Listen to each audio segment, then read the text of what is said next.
नमस्ते बच्चों, आज जो टॉपिक हम ले रहे हैं वो टॉपिक है ऑप्टिक्स। और ऑप्टिक्स का जो है हम सेकेंड लेक्चर कवर कर रहे हैं। और सेकेंड लेक्चर में हम जो है लॉज ऑफ रिफ्लेक्शन के बारे में पढ़ेंगे और फर्मेट्स प्रिंसिपल के बारे में पढ़ेंगे। तो हम लॉज ऑफ रिफ्लेक्शन जो है हम यहाँ पे पढ़ रहे हैं। और जो लॉज ऑफ रिफ्लेक्शन है ये जो है एक लॉ के थ्रू जो है गवर्न होता है। तो रिफ्लेक्शन में हमको कुछ बातों का ध्यान रखना पड़ता है और वो बातें जो है लॉज के फॉर्म में रहती हैं। तो हमको उन लॉज के बारे में अच्छी तरीके से यहाँ पर समझना पड़ेगा। अब जब ऑप्टिक्स हम पढ़ रहे हैं और ऑप्टिक्स में हमने जो है इसके पहले जो है हमने जो है क्या क्या पढ़ लिया है, हमने जो है रिफ्लेक्शन के बारे में पढ़ लिया है। हमने ये देख लिया है कि जो स्पीड है, फ्रीक्वेंसी है और जो वेवलेंथ है या फिर उसका जो फेस है वो जो है किस तरीके से जो है रिफ्लेक्शन के केस में जो है इन्फ्लुएंस होता है। हमने ये जो है प्रीवियस लेक्चर में जो है कंप्लीट कर लिया है। अब यहाँ पर हम जो पढ़ने वाले हैं कि ये जो प्रिंसिपल्स हैं, ये जो लॉज हैं जिसके बेसिस पे अपना जो रिफ्लेक्शन है ये जो है गवर्न होता है, जिसके बेसिस पे हमारा जो रिफ्लेक्शन है, ये जो कॉन्सेप्ट है हमको जो है समझ में आता है। तो उन लॉज के बारे में हम यहाँ पर समझेंगे। अब यहाँ पर हम जब ऑप्टिक्स पढ़ रहे हैं तो यहाँ पर हम रेस को क्या कंसीडर करेंगे कि वो एक स्ट्रेट लाइन में जो है चल रही है। अगर वो किसी सरफेस से, किसी रिफ्लेक्टिंग या रिफ्रैक्टिंग सरफेस से टकराती नहीं है तो हम ये कंसीडर करेंगे कि जो लाइट है वो एक स्ट्रेट लाइन में जो है ट्रेवल कर रही है। अब हम जो है एक अच्छा रिफ्लेक्टिंग सरफेस की अगर हम एग्जाम्पल की बात करें कि एक अच्छा रिफ्लेक्टिंग सरफेस क्या है, तो हम अगर बात करें कि अगर मैं आपसे पूछता हूं कि एक अच्छा रिफ्लेक्टिंग सरफेस क्या है, तो अपने ब्रेन में सबसे पहली बात आती है कि एक जो मिरर होता है जिसको हम जो है रेगुलर यूज करते हैं कि एक मिरर जो है एक अच्छा रिफ्लेक्टिंग सरफेस है। पर अगर इन जनरल की बात करें कि इन जनरल अगर हम बात कर रहे हैं कि हर एक सरफेस थोड़ी बहुत जो है रिफ्लेक्टिंग तो उससे हो ही जाती है। जैसे इस बोर्ड की बात करें तो इस बोर्ड के ऊपर जो लाइट आ रही है वो भी जो है रिफ्लेक्ट हो रही है। पर अब यहाँ पर बोर्ड और मिरर, अब यहाँ पे हम देखते हैं कि दोनों जो है लाइट को रिफ्लेक्ट कर रही हैं।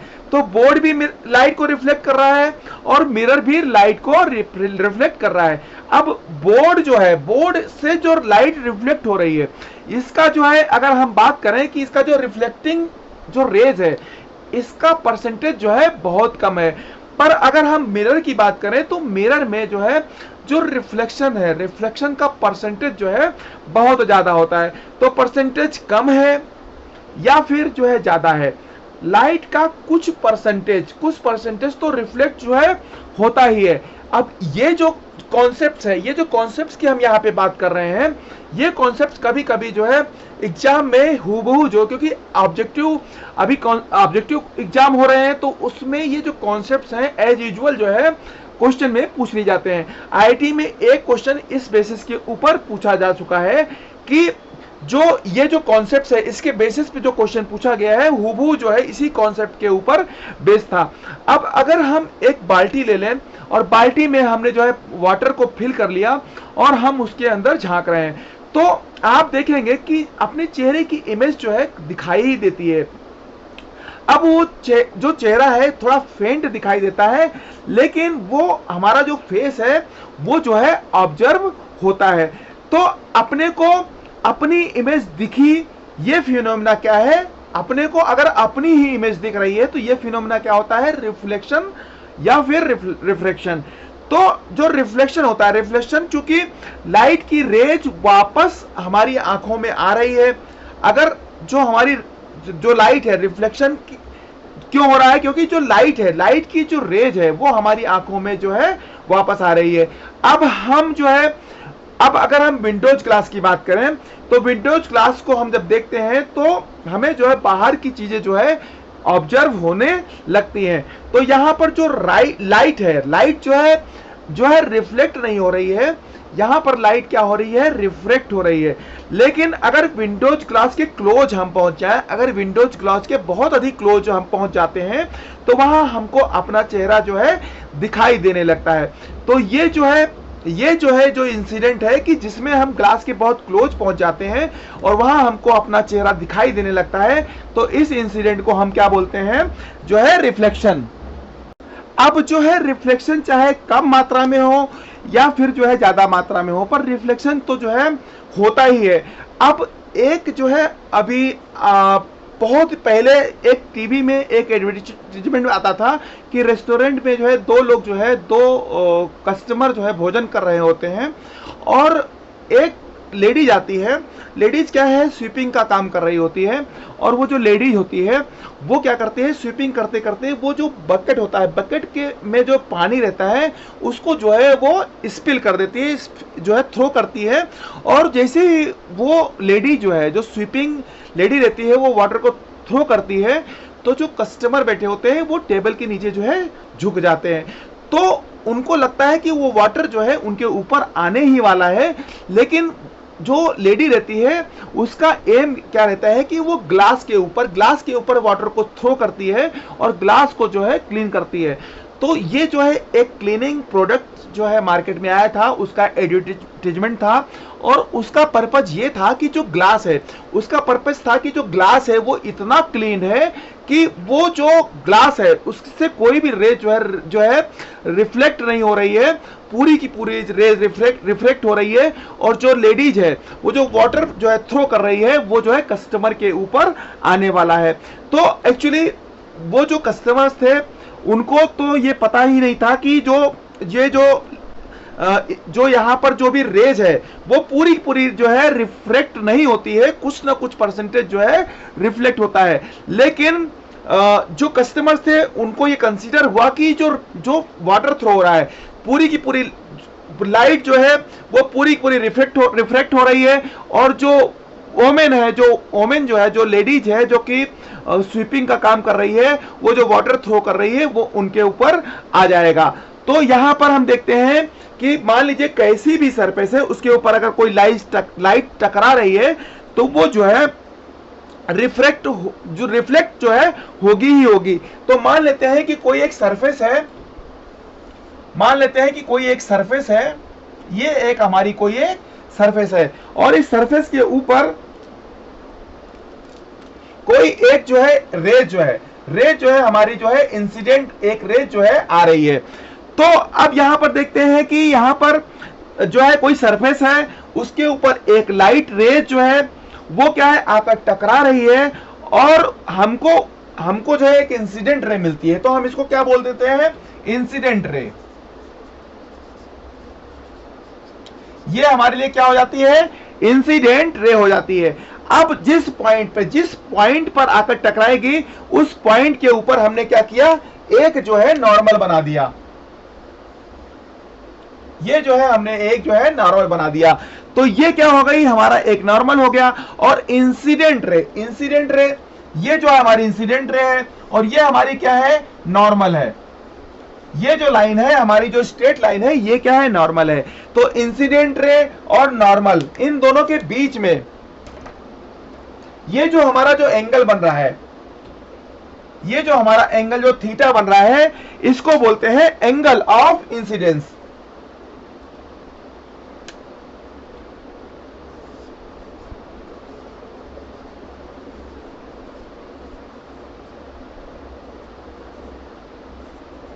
ये हमारा क्या हो जाएगा, एंगल ऑफ जो है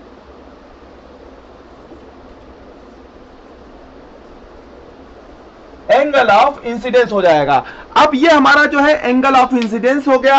अब जो है यहां पर ये देखते हैं कि जो इंसिडेंट रे और नॉर्मल के बीच में जो एंगल है इसको हम एंगल ऑफ इंसिडेंस बोल रहे हैं। अब यहां पर देखेंगे कि ये जो कॉन्सेप्ट है, आप जो है 9th और 10th में इस कॉन्सेप्ट को बहुत अच्छी तरीके से समझ चुके हैं। तो अब ये देखते हैं कि जो इंसिडेंट रे है, ये जब वापस लौटेगी तो ये क्या होगा, एक जो है रिफ्लेक्टिंग रे बनाएगी। रिफ्लेक्टिंग रे बनाएगी और जो ये एंगल बनेगा हमारा, ये एंगल हमारा होगा एंगल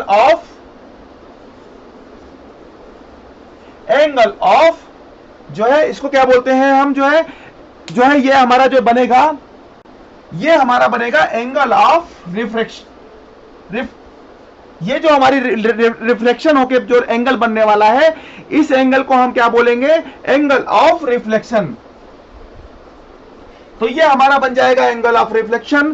तो अब यहां पर ये जो कॉन्सेप्ट है, ये कॉन्सेप्ट जो है 9th और 10th में आप लोगों ने पढ़ लिया है, लेकिन यहां पर जो है हमने बताया इंसिडेंट रे, रिफ्लेक्टिंग रे, angle of incidence, angle of reflection और नॉर्मल। तो ये जो कॉन्सेप्ट है ये आपने समझ रखा है, पर जब क्वेश्चंस जब एग्जाम में पूछे जाते हैं, अगर हम आईआईटी की बात करें तो वहां पर एक क्वेश्चन इस तरीके से आया था कि कोई एक सरफेस है और वो सरफेस का इक्वेशन उन्होंने दे दिया था, और वो जो इक्वेशन था वो एक वेक्टर के फॉर्म में था, और एक जो है इंसिडेंट रे दे दिया गया था। तो एक सरफेस का इक्वेशन दे दिया गया, सरफेस का इक्वेशन उन्होंने एक वेक्टर के फॉर्म में दे दिया, और एक इंसिडेंट रे का जो है एक इक्वेशन दे दिया, और वो भी एक वेक्टर के फॉर्म में दे दिया गया। और उनसे अब उसमें क्वेश्चन में पूछा क्या गया था कि आपको एंगल ऑफ इंसिडेंस बताना है। तो अब यहां पर एंगल ऑफ इंसिडेंस बताना है, तो हम जो है दो इक्वेशन दिए हुए हैं वेक्टर फॉर्म में, तो उसके बीच में अगर हमको जो है कोई जो है एंगल निकालना है तो हम कैसे निकाल सकते हैं। हमारे पास एक फार्मूला है cos theta equal to a dot B और a मॉड b।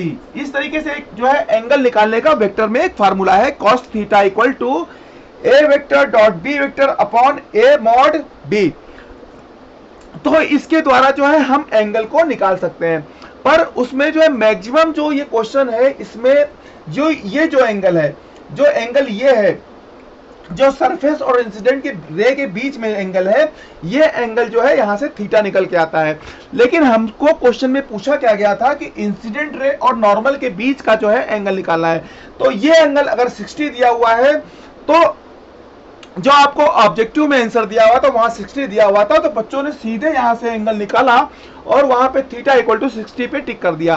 पर एक्चुअल में वहां पर 60 ना होकर के यहाँ पे 30 आएगा, क्योंकि इंसिडेंट रे और नॉर्मल के बीच का एंगल जो है एंगल ऑफ इंसिडेंस जो है पूछा गया था। तो इस तरीके की जो मिस्टेक होती है, वो मिस्टेक होने की संभावना इसीलिए होती है कि जो हमको बेसिक कॉन्सेप्ट्स हैं, ये जो बेसिक कॉन्सेप्ट्स हैं जिसमें हमको नॉर्मल, इंसिडेंट रे, रिफ्लेक्टिंग रे, angle of incidence, angle of reflection, ये हमको बहुत ही क्लियरली जो है समझ में आना चाहिए। तो अब हम यहाँ पे देखते हैं कि जो इंसिडेंट रे है वो रिफ्लेक्ट होके जो है क्या बाहर निकलेगी, और इसको हम बोलेंगे रिफ्लेक्टिंग रे। तो नॉर्मल और रिफ्लेक्टिंग रे के बीच में जो एंगल बन रहा है वो बनेगा एंगल ऑफ रिफ्लेक्शन। तो इस तरीके से हमने ये जो बेसिक कॉन्सेप्ट है, रे डायग्राम बनाना जो है ऑप्टिक्स में बहुत जरूरी है। अगर आप रे डायग्राम जो है सही से बनाएंगे तो आपको जो है कॉन्सेप्ट्स को समझने में बहुत अधिक मदद मिलने वाली है। तो लॉज ऑफ रिफ्लेक्शन की अगर हम बात करते हैं तो यहां पर जो फर्स्ट लॉ है, फर्स्ट लॉ क्या बोलता है कि इंसिडेंट रे, जो इंसिडेंट रे है और जो नॉर्मल है, इंसिडेंट रे, नॉर्मल और जो रिफ्लेक्टिंग रे है, incident ray, normal and reflecting रे, ये क्या है, एक ही प्लेन में जो है लाई करते हैं।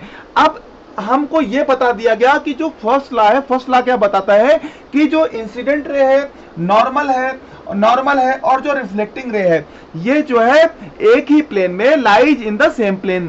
पर इसका मतलब, इसकी मीनिंग जो है, अगर इसकी मीनिंग की बात करें तो ये जो लॉ है, ये जो फर्स्ट लॉ है, ये क्या बोलना चाह रहा है कि किसी भी एंगल की हम बात कर रहे हैं तो हम जो है यहाँ पे इंसिडेंट रे ये आ रही है, तो मान लो ये प्लेन, ये सरफेस है, अपना बोर्ड एक सरफेस है, तो ये बोर्ड के अलोंग ही जो है ये जो है रिफ्लेक्टिंग रे जाएगी। अब ये जो रेज इंसिडेंट रे आ रही है, ये किसी और एंगल पे जो है ये थीटा एंगल बनाते हुए नहीं जाएगी। तो ये हमारा जो फर्स्ट जो लॉ है, फर्स्ट लॉ क्या कह रहा है कि इंसिडेंट रे, नॉर्मल और रिफ्लेक्टिंग रे ये सेम प्लेन में होना चाहिए। अब ये जो रेज है, इंसिडेंट रे जो है, अगर ये रिफ्लेक्ट होगी तो ये जो है सेम प्लेन में, यानी बोर्ड के प्लेन में ही जो है निकलेगी, ये किसी और एंगल से जो है सेम एंगल से नहीं निकलेगी। तो ये जो है कॉन्सेप्ट्स बहुत इंपॉर्टेंट है। जो पहला लॉ है, पहला लॉ को हम एज इट इज याद कर लेते हैं कि इंसिडेंट रे, normal and reflecting ray, they always in the same plane. पर इसका मीनिंग क्या है, इसका एक्चुअल मीनिंग क्या है, ये हमको जो है अच्छी तरीके से समझ में आना चाहिए। अब हम किसी भी एंगल पे जो है रिफ्लेक्टिंग रे को नहीं निकाल सकते हैं। ये कैसे निकलेगी, ये बोर्ड के प्लेन के डायरेक्शन में ही निकलेगी। तो ये हमारा जो है फर्स्ट जो है लॉ हो गया। फर्स्ट लॉ क्या बोलता है कि हमारा जो फर्स्ट लॉ है, फर्स्ट लॉ क्या बोलता है कि इंसिडेंट रे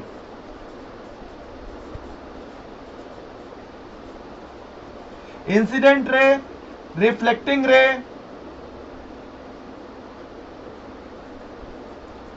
and normal lies in same plane. ये हमारा जो है फर्स्ट लॉ बोल रहा है कि incident ray, reflecting ray and normal lies in the same plane. तो ये हमारा जो है फर्स्ट लॉ जो है अच्छी तरीके से हमने समझ लिया। और जो सेकेंड लॉ है, सेकेंड लॉ की अगर हम बात करें,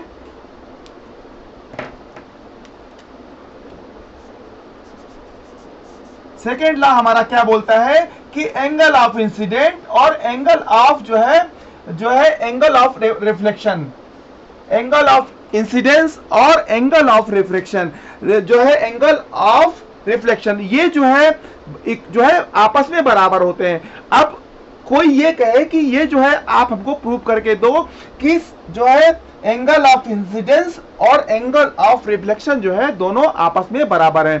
तो स्टार्टिंग में ये जो कॉन्सेप्ट था, जो सेकेंड लॉ था कि हमारा एंगल ऑफ इंसिडेंस और एंगल ऑफ रिफ्लेक्शन, ये क्या है ऑब्जर्वेशन के ऊपर बेस्ड था। पर बाद में जो है एक मैथमेटिशियन हुए हैं और उनका नाम था फर्मेट्स।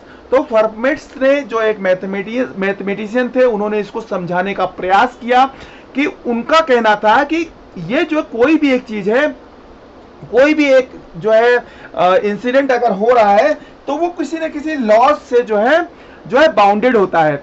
अब उन्होंने क्या, ये जो कॉन्सेप्ट था कि जो है कि जब भी कोई एक लाइट, जब उन्होंने कॉन्सेप्ट पॉइंट तक उनको पहुंचना था कि कोई भी एक जो है हमारा जो है पॉइंट है, ये मान लो कोई एक पॉइंट्स है और ये हमारा एक पॉइंट्स है। तो अगर कोई एक दो पॉइंट्स हैं और जब भी लाइट को एक फिक्स पॉइंट से दूसरे फिक्स पॉइंट तक जाना है, मान लो ये एक पॉइंट जो है हमारा ए है और एक पॉइंट ये हमारा जो है बी है, तो एक पॉइंट से हमको अगर जो है लाइट को बी पॉइंट तक जाना है तो यहां पर वो डायरेक्टली भी जा सकती है और इनडायरेक्टली भी जा सकती है। तो यहां पर ये समझना है कि ये जो लाइट जो है, it always choose a path which enables light to take minimum time. तो यहां पर अगर ए से बी तक लाइट को जाना है तो वो जो है डायरेक्टली भी जा सकती है, इनडायरेक्टली भी जा सकती है। अब ये मान लेते हैं कि अगर कोई लाइट जो है वो क्या करती है, ये लाइट जो है ऐसे जा करके ऐसे भी जा सकती है और ये लाइट जो है डायरेक्टली ऐसे भी जा सकती है। तो लाइट जो है हमारी जो है इस तरीके से भी जाएगी, जैसे कि कोई लाइट जो है टॉप से जो है बोर्ड के ऊपर आ रही है तो वो जो है दूसरे एंगल से भी जो टकरा के बोर्ड पे आ सकती है और डायरेक्टली भी बोर्ड पे आ सकती है। पर यहां पर जब भी लाइट को एक फिक्स पॉइंट से दूसरे फिक्स पॉइंट तक जाना है, वो तो क्या होगा कि ये always choose a path which enable light to take minimum time. और सबसे कम टाइम लाने के लिए, सबसे कम अगर हमको टाइम लेके आना है तो हमको जो है एंगल आई इक्वल टू जो है एंगल आर, मतलब angle of incidence equal to angle of जो है रिफ्लेक्शन, ये जो है बराबर होना चाहिए। ये कंडीशन जो है सेटिस्फाई होगी तभी जो है जो फर्मेट्स का प्रिंसिपल है कि जब लाइट एक फिक्स पॉइंट से दूसरे फिक्स पॉइंट पर ट्रेवल कर रही है तो वो क्या करेगी, सबसे कम टाइम को लेगी। तो ये जो हमारा जो कॉन्सेप्ट है कि हमारा जो लाइट है, ये लाइट जो है ये कम से कम टाइम जो है ट्रेवल कम से कम टाइम लेगी, कम से कम टाइम लेने वाला पाथ को ही ट्रेवल करेगी एक पॉइंट से दूसरे पॉइंट तक लेने के लिए। तो इसके लिए हमको जो है ये जो सेकेंड लॉ है इसको फुलफिल करना बहुत जरूरी है। हमको जो है angle of incidence equal to angle of reflection अगर है तो ही उसमें जो है सबसे कम से कम समय लगने वाला है।